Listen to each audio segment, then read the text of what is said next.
We encourage you to hit the subscribe button right now so you can listen to more podcasts of Operation Truth. Send us an email, ask your questions, and very possibly we'll address your question on the air.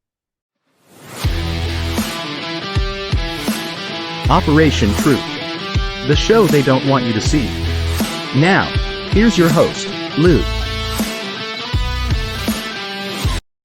Hello, everyone, and welcome to another episode of Operation Truth. As you'll notice, my name is not Lou Palumbo. I am TJ Stone. I am the producer of the show, filling in for Lou to help as kind of the setup and intro guy here with esteemed colleague and co-host Tom Fuentes, former assistant director of the FBI. And we're going to be talking about the Ukraine today. Specifically, wanted to talk, Tom, a little bit about the exclusive Fox News interview that the former Ukrainian prosecutor General Viktor Shokin did. Were you able to catch or read any of that? And what are your thoughts on that, Tom? Yes. Well, Shokin's basically, trying to back up the story that he got fired because he was going to be investigating Burisma. And at the time, Burisma had Hunter Biden as a member of its executive board. And so the story goes that Hunter Biden sends a message to his father, who was vice president at the time. And 5 days later, Joe Biden shows up and, meets with the various officials in Ukraine and says, you've got to fire this guy. I came here with authority to give you $1 billion in United States taxpayer aid money. And if you don't fire him, you're not getting the money. Now, that was the story at the time. Many people have put out stories that Shokin really wasn't corrupt, that this was, some other deal going on, and that Shokin, was regarded as a crook and a corrupt politician by Great Britain and a number of other countries in the EU, and therefore he wasn't going after Burisma because it was the right thing to do or because of the corruption in Burisma. So you have that story out here. Now I think, he comes to the U.S. and does these interviews saying, that's exactly why I was fired, because I had confiscated some houses owned by the CEO of Burisma.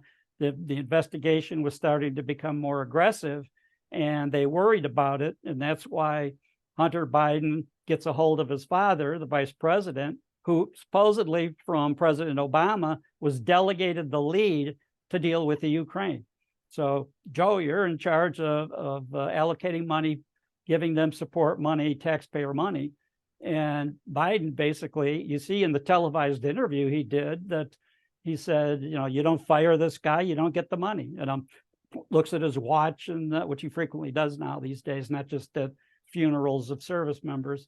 He claims he looked at his watch and told him, I'm leaving in 5 hours and flying out of here. If you don't fire this guy, you're not getting the money. So, and as he says, son of a bee, they fired him. So that's what Shokin is backing up now, saying that's why he was fired. He knew that was why he was fired. And it had to do with basically what Joe Biden threatened them with not getting the money. So what do you think about all of the Republicans that previously were saying that Shokin was corrupt, and then now having him on a more conservative platform like that? I don't know. That's a good question of why at the time, there was a lot of reports going out. And you don't know who's basically putting out these kind of reports that hate Shokin or like him, or denying the level of corruption in the Ukraine itself as in general. And many experts were calling it the most corrupt country in Europe then and now. That corruption has not gone away even to this day, even with all the billions of dollars we've sent there. So just to give some context for the viewers and listeners who might not know about the Shokin and some of his claims that are very pertinent right now. A lot of it involves the president, who was then the vice president, and the role that he believed he played in his firing, and how it involved Hunter Biden's business dealings, and even going so much as to making the claims that he believed that Joe and Hunter Biden accepted bribes in a case, and that ultimately hurt America's reputation and created the groundwork for Russia to invade the Ukraine, which is some bold statements. What are your thoughts on that, Tom? Well, I think there could be a lot to that as far as what went on there. But, one of the interesting things is that the U.S. begins then and under Joe Biden's presidency sending more than $100 billion in aid to the Ukraine. Now, the U.S. becomes aware that initially we send cash to fund their government, the payroll, their retirement plans, hundreds of millions of dollars. And then all of a sudden we learn that most of the members of Zelensky's cabinet, including him, are embezzling money from those payments. And it results in Zelensky building a luxury house in Miami, Florida, more houses in Cyprus, Venice, Italy, other places, and many members of his cabinet. That level of embezzlement got to be so high that last year, the head of the CIA went there to try to tell them, stop stealing so much money from the aid money we're giving you. And so, they made, some token arrests and fired a couple of people and everything just to make it look good that, okay, we're dealing with the corruption here, which they really aren't. The second half of the corruption is that the military hardware that we've been sending, and some of this is pretty potent, Javelin missiles and other artillery and heavy equipment, that much of that, the corrupt generals are selling it on the black market, some of it turning up in the markets in Kosovo or being sold in the Middle East. And in the last couple of months, we see Mexican cartel members walking around in Mexico being filmed carrying a Javelin missile launcher over their shoulder. Now, this is kind of equipment. This is not handguns or a rifle. We're talking equipment that costs more than $1 million to shoot down aircraft, to shoot, missiles. In case the U.S. invades Mexico or tries to use enforcement against the cartels, they're going to use military hardware back against us. So that's yet another issue in this. So there's a lot to be said about what's going on in terms of the Ukraine then and now. And that's something that you've alluded to, Tom, in previous episodes, that a lot of the weaponry and physical resources that we're actually providing the Ukraine, do you think that they're not actually even ever getting to the Ukraine, or that there's some sort of black market filtering system after they get there? That's something we've gotten a lot of comments about, especially on some of our TikTok videos. By the way, if you haven't yet, follow us on Operation Truth Official at TikTok. We have over 2 million views in our first 2 months over there, so go follow us over there. But some of the comments have been, how do we know, if you're not checking serial numbers specifically, that the Javelin that ends up in Mexico was intended for the Ukraine?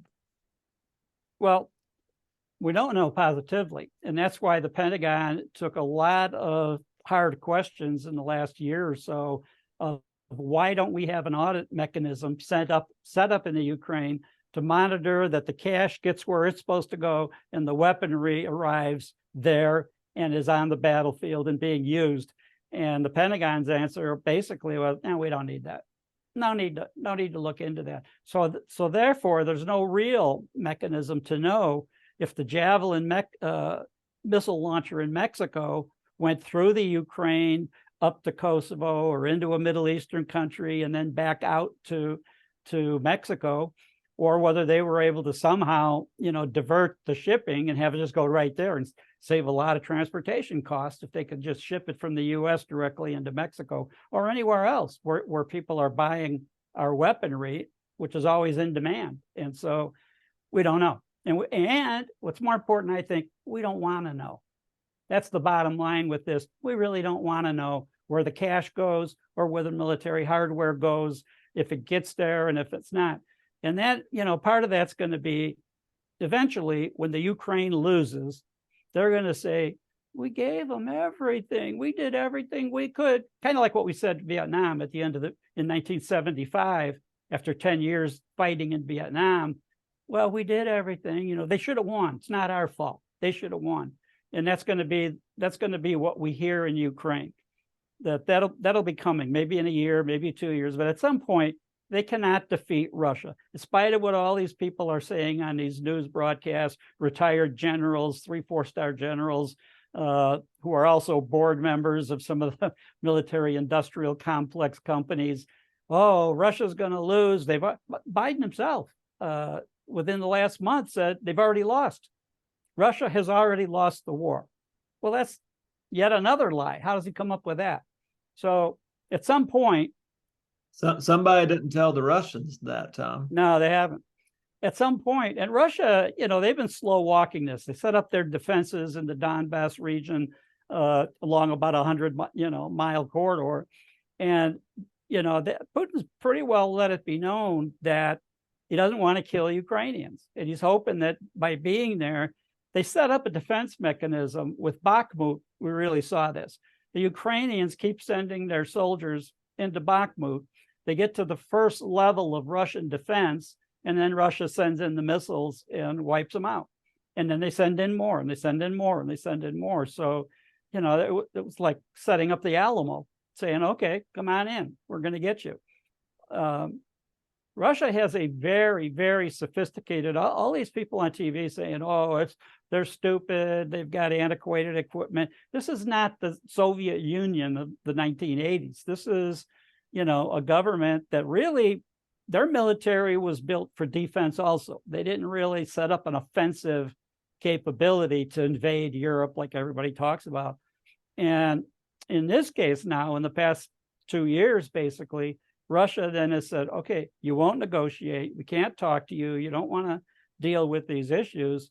We're going to build our military up to have an offensive capability for defense, basically, to protect themselves. And they've put their factories in Russia on 24-hour, 7-day-a-week production, making artillery shells, making military equipment and tanks and, other materials. But they have a very sophisticated integrated air-ground defense system. So they have satellite coverage, obviously, in the sky. Then they have drones that they can send up. Then they have aircraft that they can send up. And when they see movement on the ground, the Ukrainians are moving tanks or more soldiers to go into Bakhmut, then, as some military analysts have said, that within 7 minutes from the time their computers register that where the troops are, Ukrainian troops, within 7 minutes, they're launching artillery shells and wiping them out. And that level of sophistication is on a par with the United States. Nobody else has that. So, but we don't have it there, is the point. We have it somewhere, but not there. But why do you think, and this is something that I think President Biden's been some of his negative commentators have mentioned, is why aren't we sending actual boots on the ground troops instead of just filtering money and weapons? Well, the cooler heads, and there aren't that many, I don't think, in Washington, but the cooler heads are able to say that will be an act of war against Russia, putting our troops on the ground. Now, it's almost an act of war. All our equipment's going in, all our money going in to support Ukraine, but it wasn't enough to put it past the tipping point. So Russia hasn't retaliated against that. But other countries have talked about, whether it's Turkey or not Turkey, Poland or Lithuania, other countries saying, well, maybe we'll send our troops into Ukraine and, take off their NATO patches and say, okay, they're going in as Polish army, not NATO army. And many people have said that won't get it. If you put your troops on the ground in Ukraine, there's going to be missiles launched into Warsaw, or if it's British, into London, or, that capability that you're really escalating a war beyond what anybody really wants here. And Russia has made it pretty clear, don't put that kind of offense that close to our border. Now, right now, the Ukrainian border, the missiles that they're capable of launching will go from Ukraine to Moscow in 8 minutes. Now that's pretty, the last time the US ever had this kind of, situation, 1962 Cuban Missile Crisis. And in that case, they were saying the missiles weren't quite as fast. So it was going to take 15 minutes maybe to hit Washington or New York or Chicago. And even then they couldn't hit the West Coast of the US. They didn't have that kind of range. So now to be talking about this kind of stuff, really, you hear politicians, I think, correctly say, you're playing with starting World War III. You're poking Putin and the Russians into a situation where if they think they have to defend themselves to that extent, they could launch nuclear weapons in their defense. So, that's what the possibility is there, that it could escalate to that level. And that was what the whole Cold War was all about, right? In the post-World War II era, is once the mega powers of the world have all nuclear weapons, we're living in the first era, really, where a handful of countries have the ability to blow up the world, essentially. Yeah, interestingly, the Soviet spies and the Chinese spies that enabled the Soviet Union then and China to develop nuclear weapons, when they stole that equipment, the mantra of the Communist Party, who they were working for, basically said that this will actually be a peace measure. And eventually it was nicknamed mutually assured destruction, that either side launches, then all the missiles get launched, everybody on Earth dies. So we're all assured of destruction if we start a nuclear war, and therefore let's do everything to not start a nuclear war. But right now, I don't know to what extent anybody believes that doctrine. I don't know. All it takes is one crazy person that has the ability to push the button, right? Yeah, that's the other issue, is the accidental launch of the planes, or like you saw in the movies in the early 60s, Failsafe, Dr. Strangelove as a spoof on that, and other movies where missiles were launched and where we were close to initiating a war. Now, when I went to New Agents Training in 1979, there was a former captain from the Air Force in my class, and he had been stationed in a office in Texas, and he was talking about, we came pretty close to launching missiles during the time he worked there. That was in the 70s, that basically the radars might make a mistake and indicate that there's an incoming missile from Russia coming in, at that time still Soviet Union in the 70s, and we'd go to DEFCON 4 and have our missiles coming out of the ground. When I was a police officer, local residents would talk about, there was a Nike missile base right in the residential area, and it talked about how many times those missiles came up ready to launch. Then whatever, false alarm, they went back in the ground. So we've been. Didn't that just happen, Tom, like a couple years ago, I think, in Hawaii? Yeah, there they got the warning that the missiles are coming to take cover. But the missile bases all around, NORAD and the other military units that are responsible for protecting North America and the U.S. in particular, talk about how many times we've come in close to a mistake, things like that, where a missile could have been launched. We could have a president that might do it. They tried to set up a system where there's other checks and balances. I don't know. I don't know if our current president is, he might get hoodwinked into launching. We don't know. And what do you think? You kind of mentioned that the military might that Russia's already demonstrating along their borders and being quick to react to the Ukrainian threat is on par with that of America. Where do you think right now, because I'm sure they've been building their military up since the USSR times and World War II and everything. Actually, they didn't. They let their military, kind of like we did, dwindle. And so by the time the Soviet Union collapses in 1991 and 1992, their military is pretty much, depleted and old equipment. And you see their submarines lying, mothballed in Murmansk or somewhere, rotting, rusting, no good, because they didn't have the money to maintain them like we do. But, in recent times, they've been building the military. And this just basically started when the Ukraine war started. Russia, not the Soviet Union, sent tanks in there and toward Kiev, but they were under the orders to minimize, don't kill civilians, don't kill Ukrainians, they're our fellow Slavs. And at that time, Putin was issuing orders that they're also fellow Christians. So Russia had become a Christian Orthodox church, and you see Putin celebrating, masses and other ceremonies in the Orthodox church. Well, so was Ukraine until recently. Now you have Zelensky, who has basically shut down, to a large extent, the church, arrested priests and other people working in the church.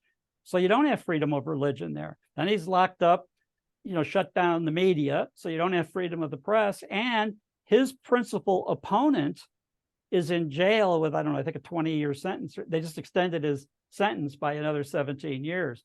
So kind of like the blueprint we have here: lock up your opponent, shut down the media, or stifle it to a great extent.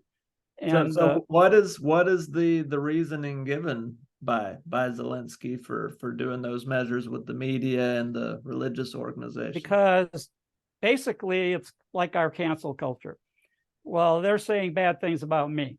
They're not towing, the line to say we're going to win this war, or everything's great, I'm great, this is an honest government. Anytime anything appears that's even slightly negative, he wanted them shut down. And he's done that to a great extent. So do you think it's Zelensky himself calling those shots, or some power behind Zelensky? Good question. I think that because a lot of people have referenced, him being a former actor and whatnot, that he might have been put in place to just kind of be, for lack of a word, a useful idiot, sort of speak, to fill the role, Yeah, but the oligarch that helped support him to be president, supported his campaign, at the time, Zelensky's campaign was, I'm going to make peace with Russia. This is long before the Russians invade. And then as soon as he's president, forget that. And he comes under basically the control, if you will, of the United States and NATO and some other countries. But the principal control comes out of the US, because we're going to be the principal country supplying cash and weapons. And he knew that. Now, it's interesting to Ukraine. I don't know if you recall this, at the earliest stages of the war, they were trying to show how brutal the Russians were, that they had launched missiles into a hospital, I think it was. And you see two nurses carrying a stretcher out with a body on the stretcher, covered. And turns out people in Ukraine say, wait a minute, that's so-and-so, one of their most famous actresses. And the whole thing had been staged and put on by their propaganda ministry, which is very strong, following a page out of Goebbels and the Nazis in World War II. Put all this stuff on the media to fool the public. And in that case, that missile attack didn't happen. They staged it. So it was a false flag event. Yeah. The world is in crisis, with political unrest and financially unstable countries trying to print their way to prosperity by taking on trillions of dollars of new debt. It's incredibly concerning. That's why you need to own silver as a hedge. So call today to receive the free hard asset information kit on how easy it is to own silver. Green energy demands will possibly turbocharge silver prices to 50, 100, even 300 an ounce, according to many experts around the world. Silver is a proven hedge against inflation. Since 1971, silver has returned over 11% when averaged yearly. Silver is a proven wealth preservation for hundreds of years. Hard Asset Management is a trusted leader in precious metals and rare coins for nearly 40 years. We have the guaranteed lowest prices, fast and easy ordering, expedited shipping, with award-winning customer service available 8 a.m. to 8 p.m. CST, Monday through Friday. So protect yourself from the chaos. Invest in stability with Hard Asset Management. Call now and get your free Hard Asset Management information kit on how easy it is for you to own silver. 844-426-4653. 844-426-4653. Yeah. And then kind of the way that you've painted that picture with Zelensky and the U.S. relationship, it almost sounds like Zelensky's kind of under the U.S.'s thumb. However, if that's the case, what's the pull for us to be sending so much money and resources, even when we should be allotting some of that more to stuff going on in our own country, like none of the stuff in our own country takes precedent over the the deep state desire to keep the war going, keep any war going. That's kind of been the U.S. policy now. You can go back to Vietnam. You can go to, many of the other things we fought. Iraq. I was in Iraq in 2003. You see what I believe, my opinion, is U.S. policy, military policy, is not to win a war, it's to fight a war. And if you fight a war and don't win, then you have to constantly keep sending money. And then where's the money go? So you have the military industrial complex produce weapons and planes and tanks, all of that. They get authorized by Congress. Congress says we got to send, $100 billion to Ukraine, whatever the amount is. And then Congress then tells the Pentagon, okay, we've authorized this. The Pentagon tells the companies, keep production going.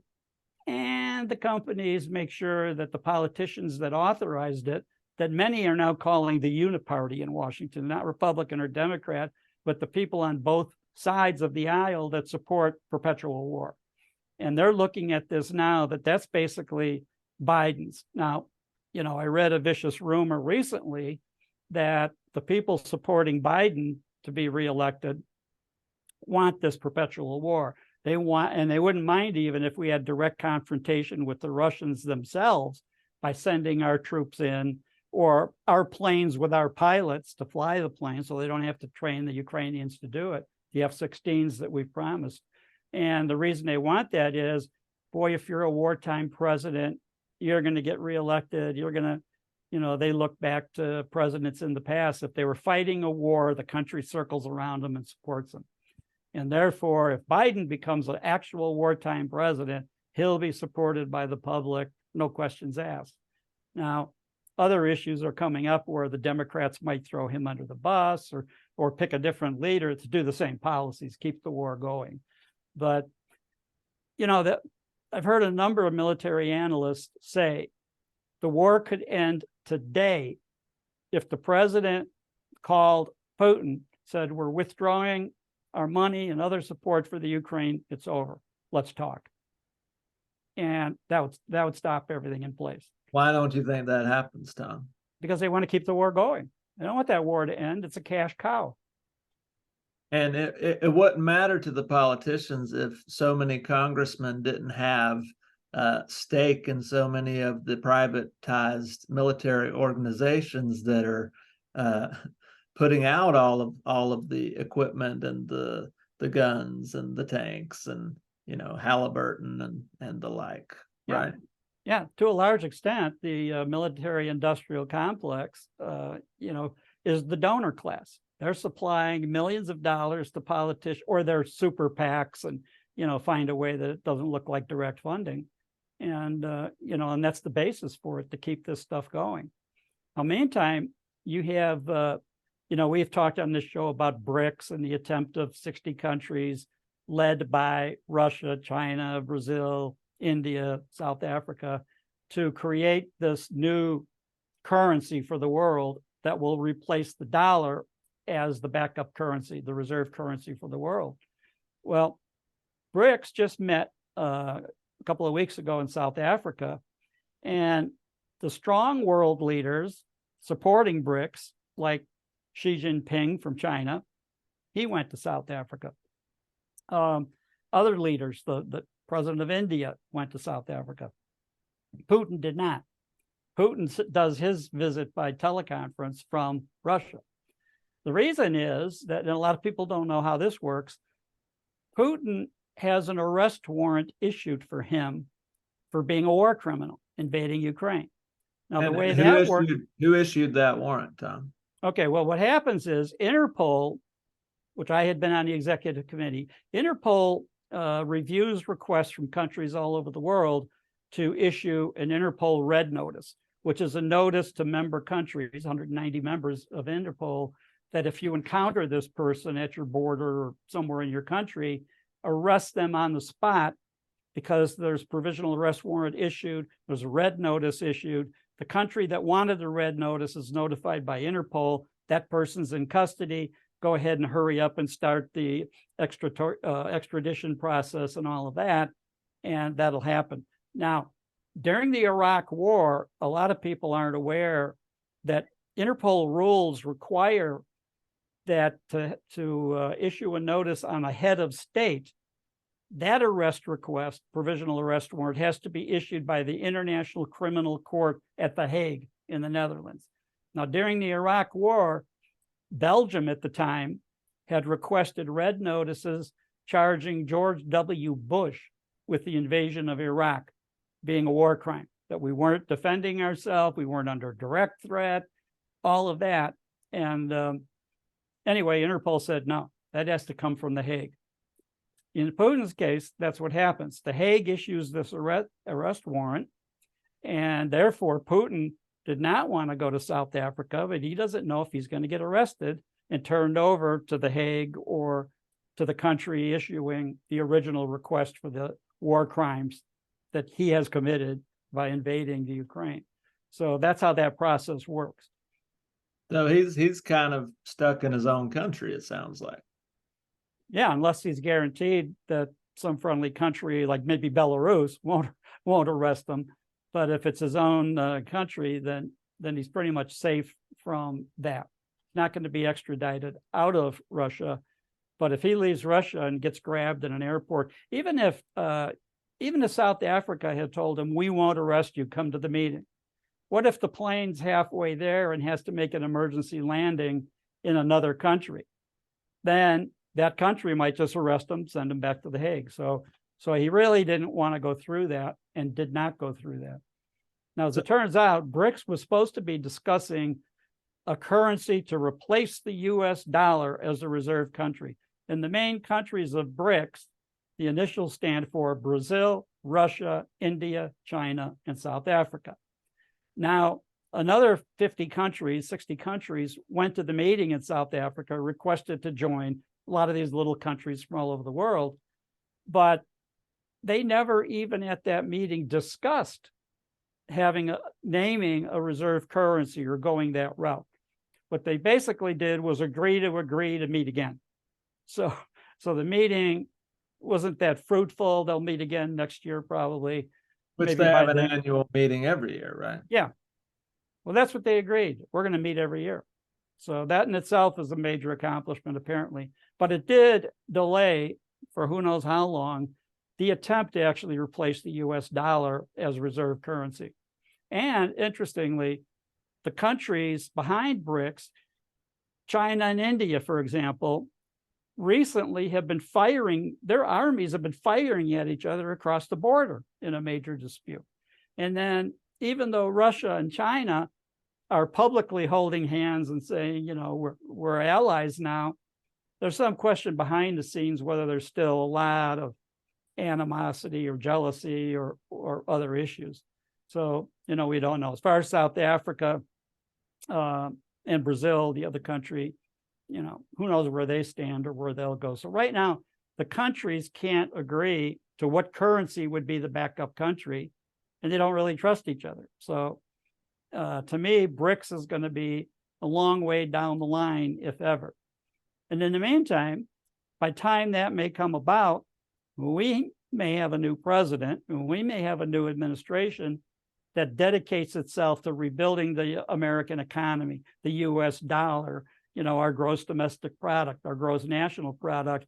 And when the US becomes economically, culturally powerful again, a lot of these little baby countries are going to say, we're going back to the US. That's the mothership. We've trusted them for 70 years. We're going to go back to continuing to trust them. So I think that, back how many years ago when the EU was created and they developed the euro, you heard this talk back then. The euro is going to be competition. The euro is going to replace the dollar. Well, it didn't happen. So what do you think the actual relationship is right now between Russia and China, which is what has so many Americans concerned, right? Because I believe they're the two biggest other military powers in the world, and in terms of their gross domestic products and everything, that in terms of being mega powers on the national scene. That's kind of our biggest competition, right? Yeah, they're talking about it publicly, but there's some question, whether they would go, continue the Cold War with each other and competition with each other and all that. Now, a couple months ago, China said, we want to stop the war in Ukraine. They were trying to intervene to bring peace to the Ukraine. Well, the ulterior motive was that China has an initiative called Belt and Road. And what that says is they're helping poor countries to build ports, which are actually debt traps, but ports capable of taking their big cargo ships, on the way to the Middle East and bring cargo and oil back to China. But part of that Belt and Road initiative is the railroad. And what they want to do is resurrect what had been hundreds of years ago, for hundreds of years, the Silk Road, where it was the opening of trade between China and Europe. And basically now, from China's standpoint, they wanted Bakhmut to become peaceful again in Ukraine so that the railroads could go back to shipping stuff back and forth and not have to do it by ocean where the U.S. could sink their ships or stop their trade and block the Straits of Hormuz in the Middle East, which would block them from getting oil. So, which historically they have done politically at different times, right? So the U.S. Navy still controls the shipping lanes pretty much all over the world, but specifically from China to the Middle East and to Europe. And so China, in an effort to avoid that, is looking at, well, if we could build our railroads and do it by railroad, the U.S. can't stop us. So that's why they wanted peace in the Ukraine. They can't do that as long as the war in Ukraine keeps going. And we wonder why so many other countries don't like us. We control the global currency. We control the waterways. We have on record supposedly the biggest military might, right? And we wonder why we can't all just get along, right? Well, there's a whole bunch of reasons for that. I'm vice president of a company that does police applicant screening. And the president of the company and I flew to Uganda a couple of years ago.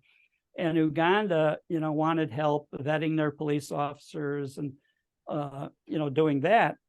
And so, we go to the State Department and say, will you provide assistance for Uganda to do that? Absolutely. We'll be happy to do that. We're going to do that. Then what happens? Uganda outlaws being a homosexual. They declare that a crime. The police go into bars and, roust the members of a gay bar. So this becomes a big deal. State Department said, that's it.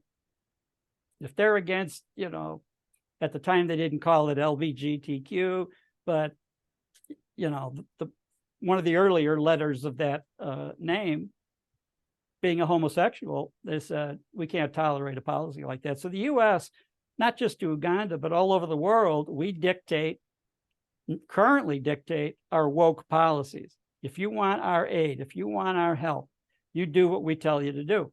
Much like what Biden did with the Ukraine. You want our $1 billion, do X, Y, Z, or fire this guy and then we'll give it to you. But we use our money in that kind of extortionate way all over the world. And so, so in a lot of countries, we're very unpopular. I think the last number I saw, we have imposed sanctions on something like 70 countries around the world for one thing or another. The way they treat gays, the way they, have their schools set up, the way they do business, you name it. We tell them how to live. And we have the might and the military and the culture and economic power. We could tell you what we want you to do. And that's what basically, we don't just say live and let live.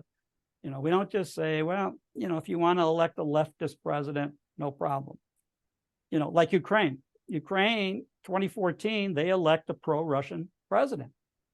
And so we initiate a coup, throw him out, and then we have Zelensky's predecessor, and followed by Zelensky, to do it our way, to do what we want, not what they want. So, but we've done a lot of those coups over the years, especially in areas many coups. Russia and the Middle East in particular. Silver is a proven wealth preservation for hundreds of years. Hard Asset Management is a trusted leader in precious metals and rare coins for nearly 40 years. We have the guaranteed lowest prices, fast and easy ordering, expedited shipping, with award-winning customer service available 8 a.m. to 8 p.m. CST, Monday through Friday. So protect yourself from the chaos. Invest in stability with Hard Asset Management. Call now and get your free Hard Asset Management information kit on how easy it is for you to own silver. 844-426-4653. 844-426-4653. So you alluded to this, and this is just interesting to me because I don't have a lot of opportunities to ask you these sort of things on air. But you mentioned about the deep state, which a lot of our listeners might have a loose idea of what the deep state is. But could you just for a few minutes talk about how you see the deep state and how that relates to the globalist agenda that goes beyond our country and what our country's role is in that? Well, right now you have, officials in our country supporting the idea that we're going to be globalists. And you see it manifested in many ways. Now, the World Economic Forum, for example, for years has been talking about bringing the U.S. down to the level of all the other countries, the developing countries in the world. Well, over 20 years of failure, they realize that's not going to happen. The better strategy to do that is not to raise the rest of the world, but to bring the U.S. down. Hurt us economically, hurt us culturally, you name it, through global policies. And that's pretty much what we've been seeing with the globalist movement, cancel culture, and all that. Now, one of the leading U.S. haters in the world is multi-billionaire George Soros. Now, Soros is a Hungarian. I think he won or made most of his money doing hedge funds or something like that. But in any event, Hungary has banned him. He can't go to Hungary. He's not allowed in his own country because of his negative influence now. But what Soros did is a brilliant idea if you want to bring down the U.S., and it's working perfectly right now.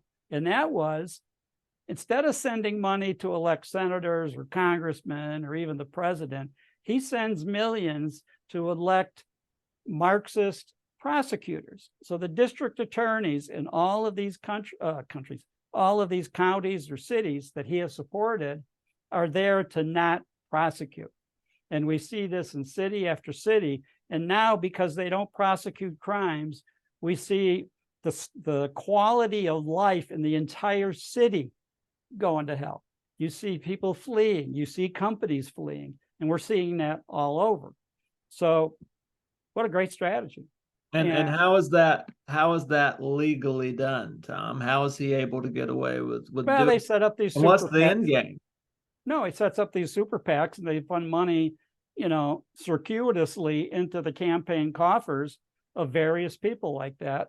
And then they do his bidding, which is don't prosecute, period.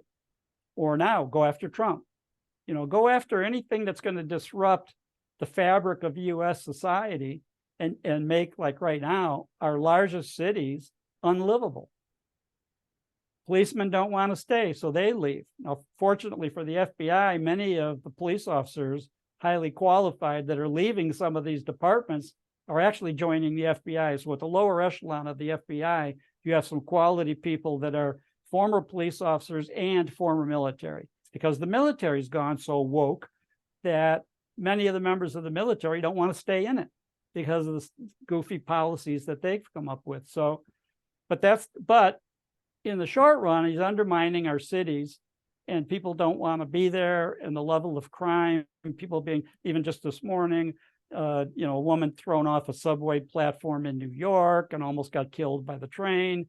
The guy that did that was arrested the day after, and we'll probably be out. We'll probably the turnstile of justice with the lack of prosecution or the diminished prosecution or the no bail.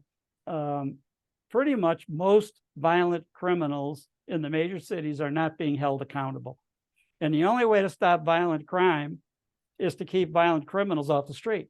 And if you arrest one who's committed one or more violent crimes, keep them in jail. Well, we don't want to do that. We want to let them back out. And, we're in a police state and we shouldn't do that and all of that. So It's a brilliant plan. And then through the political class, encourage them to put these policies out of, we need to abolish the police or defund the police or take them out or whatever. Another brilliant strategy to help crime make our best, biggest cities unlivable. Now, I'm originally from Chicago, so I hate to see what's happened there. That's my hometown. And then I was assigned to the FBI office in San Francisco as assistant in charge in the mid-90s, one of the most beautiful cities in the world. That's gone to hell.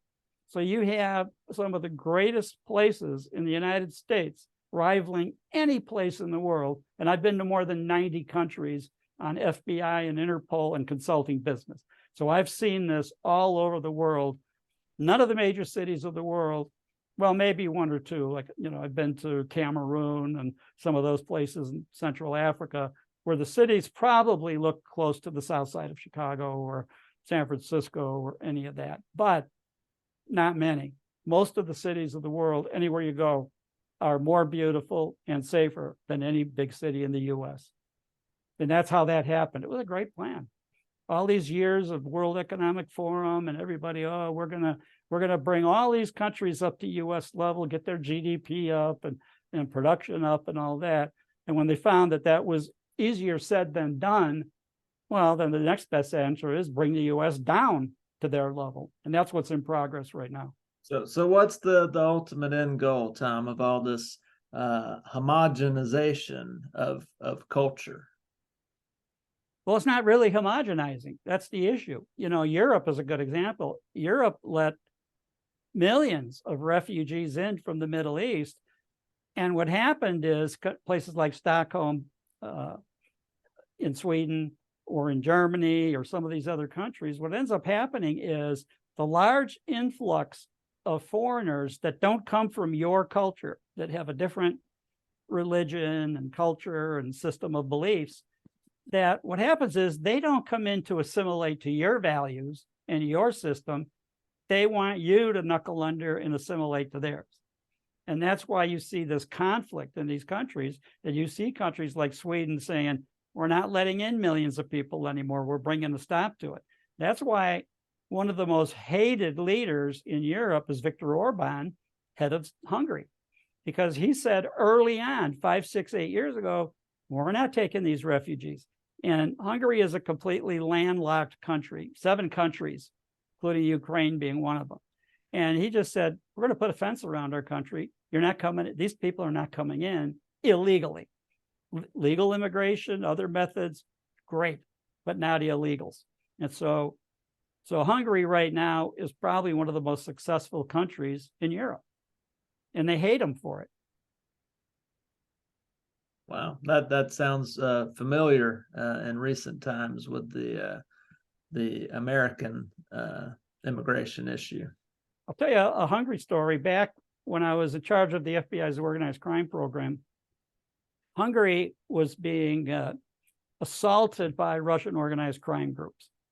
And our legal attaché there met with their Minister of Interior. And he said, have the head of your organized crime come here. We want to talk to him. We want to beg him for help.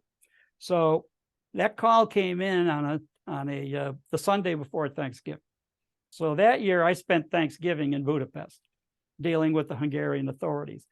What they said was, and the Minister of the Interior, Sander Pinter, tells me in the meeting, and the Orbáns were also chief of police, and the president now are working their way up through law enforcement. Pinter says, we fought the czars for 1,000 years. We fought the Ottoman Turks. We fought the Nazis. Then we fought the communists, from the Soviet Union. And in perfect English, he says, we will be goddamned if we let Russian organized crime take over now. We want your help. So I said in the meeting that, great, we would love to help. But the head of your organized crime directorate is on the payroll of the leading organized crime group in your country. So anyway, that guy, so I said, basically, we can't talk about this. And we have this from a number of European authorities, intelligence agencies, as well as our own CIA, saying this guy is flat out a crook. And the 300 cops working for him in his organized crime directorate are also, crooked under him.